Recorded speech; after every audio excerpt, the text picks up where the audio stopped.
welcome everyone to this edition of the Credit Union Connection. I have with me Choi. He is the new Chief Product Officer at Glia. Welcome. Thank you, Sarah. Excited to be here and to meet with you. Yeah, you as well. You want to give us a little introduction to yourself? You told me you're relatively new to the credit union market in particular, but tell us about yourself and the Glia product. Well, thank you. Thanks for the opportunity. Yes, I just actually joined Glia a little over 2 months ago as a chief product officer, and have historically, prior to that, I was at the chief product officer at a company called Qualtrics, which served a lot of different industries. One of them being financial services. But coming to Glia, I get this opportunity to dive a little bit more into, the credit union space in particular. And I have just loved this industry and loved the type of customers, as we were chatting a little bit earlier. Just the collegialness of this, the desire to kind of work with each other to improve the member experience and to partner together. It's something that I haven't experienced in this kind of level of detail before. So I am loving the space and really enjoying it and can't wait to learn more. So excited to be here and thank you for the opportunity. Absolutely. Awesome. Well, thank you. So you weren't with or in banking particularly during COVID, but obviously businesses changed a lot since that time. Consumers and institutions, credit unions are leaning heavier into digital banking and communications. And what are you seeing on the horizon in terms of digital communication, digital member service for credit unions? Yeah, absolutely. So when I think about COVID was a very large accelerator for all things digital. And, in some ways it's kind of transformed how people interact with not only their financial institution, but with kind of everything. And, maybe what I'll tell is this story about how I ended up joining Glia. Was I'd known the founders for a little bit, kind of as an executive advisor, and then they showed me their demo. And what the demo for Glia was, you kind of press the button and then automatically you're seeing on the screen, and you're seeing like what as an agent and as a member of a bank, what you would see together simultaneously. And I thought to myself, wow, this is kind of incredible technology. Why don't we see this everywhere? Why don't we see this in a department store? Why don't we see this as every particular area of co-browsing in the world? And the reason I bring that story up, not specifically to Glia, but when I think about serving members in a digital fashion, a lot of the expectations are kind of been set by consumer technology. So for example, the things that I'm able to do on my phone, why can't I have that same interaction pattern with my financial institution? So, 10 years ago, FaceTime didn't exist, but now the idea of kind of being able to see someone live and having a video chat conversation with them, that exists. I think a lot of that activity would love to see move into also the financial institutions, and just in general, kind of how people service and support their customers and their members. A lot of the expectations are being set on the consumer side, and being brought into a digital first or a digital organization. I think those are kind of the powerful trends that we'll see, moving forward, where doing a video interaction or doing an interactive virtual branch, these will become more commonplace than they will be exceptions, because I still, there's so many industries that haven't been touched this way, but financial services, it's such an intimate and important relationship that exists, that the more personal we can make that, I think the more powerful that connection can be, especially with kind of the credit unions and their members, and leveraging a lot of the technologies we have in our daily consumer lives and seeing that applied to the banking industry and the credit union industry. That's where I kind of see it heading towards. Yeah. So, and I you see it every day as people got more comfortable. They were forced to shop through Amazon. They were, and so now they've become accustomed to it. It didn't really revert back as much as maybe people expected to the in-person shopping or what have you. And credit unions are preparing for that too, with the right sizing of branches and things like that. That used to be and still are important, but certainly had a different focus. And so one of the things you talked about is being consumer friendly. and consumer friendliness has always been a hallmark of credit unions.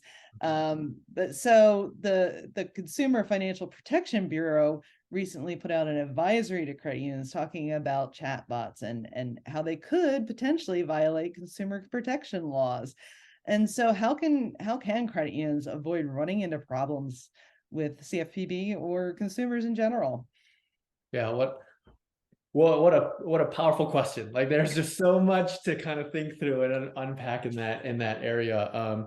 But I think you're absolutely right. And I think with especially with the news on the scene with GPT coming online, it's all the rage. Probably, in a fashion that I haven't seen very often, is kind of the emphasis and the energy around AI and what we call generative AI, which is like basically it creates something out of nothing for the users of it, which is incredibly powerful. But as Spider-Man says, right, with great power comes great responsibility, right? So there's a lot of things to unpack, and I think the mystery or the challenge behind the ChatGPT space or generative AI is we don't know where it's learning its information. It's a little bit of a black box. And I think that's where, if I were to think about the heart of the CFPB guidance comes from, is because we don't know where it's being trained and where it's learning a lot of the information and how it constructs that, right? It's the whole point of artificial intelligence. It's not rote memorization that we teach it. It learns on its own. There's inherent risk in that, right? What goes in, don't know, and then how it learns and how it trains, we don't know. So I think the challenge credit unions are going to have to face moving forward is how do they ensure that the data that they get from the generative AI technologies is safe, appropriate, and compliant for their members and what they want to do for both their members and their prospects. And I think there's a couple different philosophies that you can kind of think through. One is maybe like a more of a generic framework where it's like a chat GPT. It's like, hey, we're going to ingest everything in the world and we're going to try to come up with something, that's appropriate. And I've been kind of impressed and amazed by what chat GPT can come up with, even on like just playing around with my own.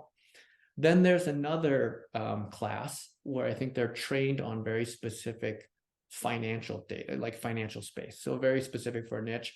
It could be financial, it could be even credit union specific, right? And I think those will be even safer guardrails, where it's like, hey, these are very appropriate for our industry.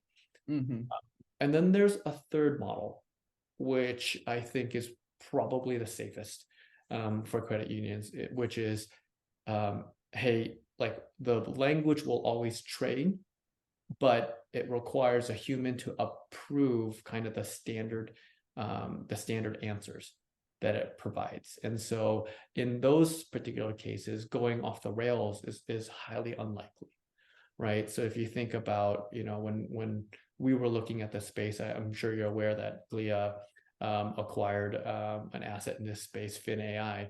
But when we looked at FinAI, they were doing kind of the third model, which was, hey, look, we're just going to look at all the intents people are trying to do. They're trying to check their balance. They're trying to understand the routing number, the most common intents. And then we're going to suggest something and someone has to approve that so that we know exactly what the answer is going to be. And then the AI part of it is it listens to all the conversations that happens and say, hey, look, we're getting a lot more conversations about, the Silicon Valley Bank and how does that impact the credit unions? And it creates a new intent, but it still, again, has to be approved. I think as if I were a credit union thinking about how do I, be compliant, but also leverage these new technologies, I would think about those 2 to 3 areas. It'd be like, hey, what space do we want to play in? How do we want to think about the risk in our world? And then, being compliant. That's generally how I think about it. Yeah, thank you. I appreciate that. I'm sure the credit union market will appreciate it as well. The CFPB likes to rein everything in. And this is one more way, that credit unions can be efficient as long as they're doing it correctly. And being continuing that trust from their members and potential members. So what are some of the things, kind of going back to, I'm going to refer to COVID again, which it changed the world. So Yeah. can't not, but it, all along, credit unions have been talking about digital transformation, and they're in the digital customer journey and that kind of stuff. But they were just talking. It was like very slow progression from my perspective, toward that. Okay, they're forced to do it, right? Because of Yeah. Yeah. So what do you wish the credit unions you work with understood, or what should they be asking about, if they're looking for a partner for chat? What are the questions they should be looking for? What is the due diligence they should be asking about? Yeah, absolutely. It's a great question. It's funny that you mentioned, like I think if I'm hearing you correctly, the credit unions have been a little bit slower to adopt. Historically, what we're finding, and many of the customers that we talk with, I've actually been surprised at how visionary or how comfortable they are with just leapfrogging. Where, look, we're not going to stair step this into like, all the 7, 8 process of digital transformation. It's like, look, I'm here today. Should I go through steps 2 through 7? I want to go all the way to what I think is a more modern way to interact with our customer base and our member base. And I thought that was super impactful. And I was like, wow, I haven't seen that very often. So while maybe historically they have been slower to adopt, I've been pretty impressed with the folks I've Good. spoken with Glad to hear that shift. and their appetite, just to kind of absorb different technologies. And so, one of the things that I think about is this isn't, unique to credit unions in any way, but I still see a lot of the siloed nature about how they think about interacting and engaging with their base, which is, okay, what do I do for chat? What do I do for phone? What do I do for, video or co-browsing? And they even have their teams organized in that way, where it's like they have a chat team or they have like this different teams. And I think some of the questions that I would encourage to think about is that was probably why they had to organize, because the technology didn't exist. Today, the technology exists to allow them to think about really different ways of interacting with their base, where it doesn't have to be, okay, I'm only going to take these types of needs on one type of channel, and then these type of needs on via phone, and only see 7 people can answer on phone and these people can answer on chat. Like, you don't do that in a branch, right? In a branch, you can kind of serve the whole person holistically. How do we extend that experience, that branch experience, beyond the physical walls? And I think that's what I get excited about, is that technology now exists to think about interactions differently. So, one of the ways that we think about it is we think about, hey, there's maybe a class of needs that people have, right? Do they have complex needs? Do they have simple needs? And we think about it in a 2x2. Do they have, are they trying to do something, or are they trying to decide on something? So some things can be simple and doing, like I'm just trying to get the routing number. Something can be complex and you're deciding on it, like applying for a mortgage loan. What I think the opportunity exists here is credit unions can think about an overall interaction strategy. Think about it not just as like hey, I want to do chat or I want to do self-serve, but hey, what kind of experience do we want to deliver depending on the need that a member has? And just thinking about it holistically, because before, technology didn't allow them to do that. Now the technology does exist for a lot of them to think through an overall end-to-end interaction strategy. And that's the thing that I get excited about. And if I were a credit union, I'd be thinking about a little bit more is how do we use a holistic solution to extend the branch experience that they're so awesome at. That's what I get excited about. Right. Pick a differentiator and dive right into it, you know, in a different media. Exactly. So, so when you're in front of a creating executive, what are some of the questions and concerns that you commonly hear from them about this type of technology? Oh, that's a fantastic question. We hear a lot about, and this is kind of like, new in our world, in my kind of, personal exposure. Get a lot of questions about security. Mm-hmm. How do we know, your solution or any solution in the industry is secure? And then a lot of questions around fraud, right? How do you manage fraud? How do you think about fraud? And those are the absolute right questions to be asking. And so, regardless of, where we come from and others, security has to be number one for any type of solution that's out there in the market. And how do you think about like the different levels of security that you put in place, and the different levels, and how the organization's thinking about, authentication. And that's what I think is usually top of mind. And so when I get into these conversations, they really want to go as deep as possible and feeling comfortable is, with that. And the usually the shortcut answer is like, we have some customers who have an exceptionally rigorous security process. So if we're good enough for them, we feel that we're good enough for a lot of customers. But if that's, I hear that a lot, I think, and I love that they dig in deep on, that particular area. Mm-hmm. And then the second one is, I hear a lot about staffing and maintaining staff, and like, no matter the type of environment, that's always an ongoing challenge. And how do they create not only the best experience for their customers and their members, but how do they create the best experience for their employees, internally, so that people want to stay, and people want to kind of build a long-term career and relationship in that area. I get a lot of questions about that, and what kind of role technology plays, our solution plays, in providing that. That's another area we hear a lot about.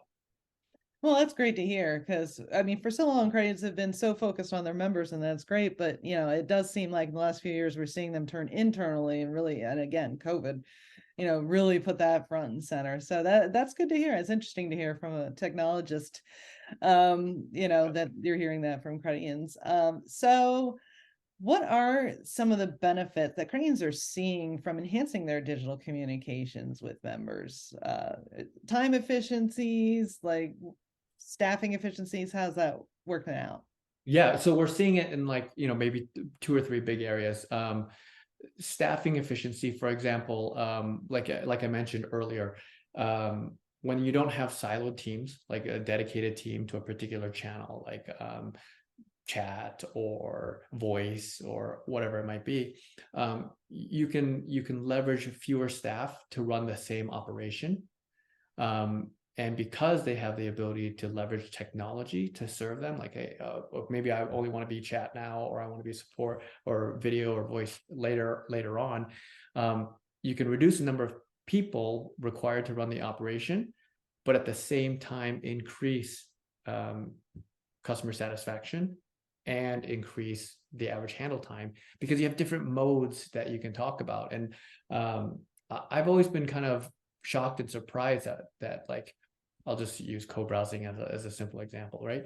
When I can watch what you're doing on the screen, I can debug it and kind of help you faster.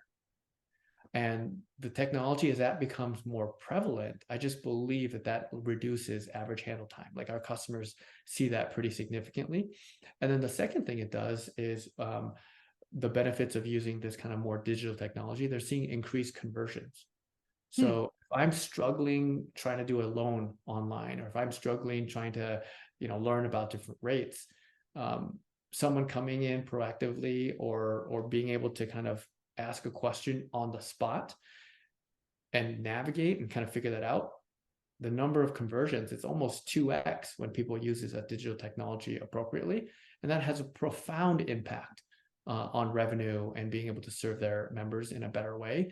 So we're seeing it kind of on the efficiency, in the staffing, the customer satisfaction, and then also kind of on the revenue.